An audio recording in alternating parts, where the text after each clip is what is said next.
আমি স্নেহা। বন্ধুরা, তোমরা কেমন আছো? আমি তো ভালো আছি। তোমাদেরকে শর্টস ভিডিওতে আমি বলেছিলাম যে আমাদের যে প্যান্ডেলটা হয়েছিল তোমাদেরকে সেটা লং ভিডিওর মাধ্যমে দেখাবো। প্রথমে তোমাদেরকে এটাই বলি যে আমাদের যে প্যান্ডেলের থিমটা হয়েছিল সেখানে বোঝানো হয়েছিল যে সর্বজয়ী নারী, অর্থাৎ সবকিছুর মধ্যে এটাই বোঝাতে চেয়েছিল যে একটা নারী কি না পারে। আমাদেরকে আগেই শর্টস ভিডিওর মাধ্যমে বলেছিলাম যে আমাদের এই প্যান্ডেলটা আলো, ঠাকুর সমস্ত সবকিছুর জন্যই সেকেন্ড হয়েছে। সেকেন্ড হওয়ার কারণে যে ট্রফিটা আমরা পেয়েছিলাম সেটাও তোমাদেরকে দেখিয়েছি বন্ধুরা।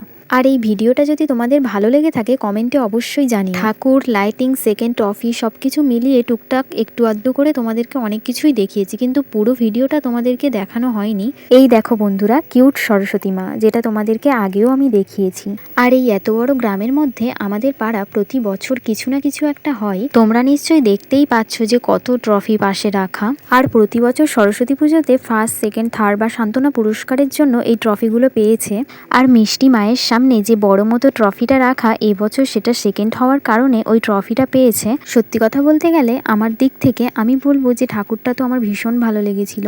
তোমরা কি জানো বন্ধুরা, প্যান্ডেলে কদিন ভোর এতই ভিড় হচ্ছিল যে ভিডিও করার কোনো সুযোগই পাচ্ছিলাম না। আর এই ভিডিওটা আমি বানিয়েছিলাম একদম সকালবেলা, যখন কেউই ছিল না, একদম ফাঁকা। প্যান্ডেল ফাঁকা না থাকলে ভিডিওটাতে সবকিছু বোঝাই যেত না।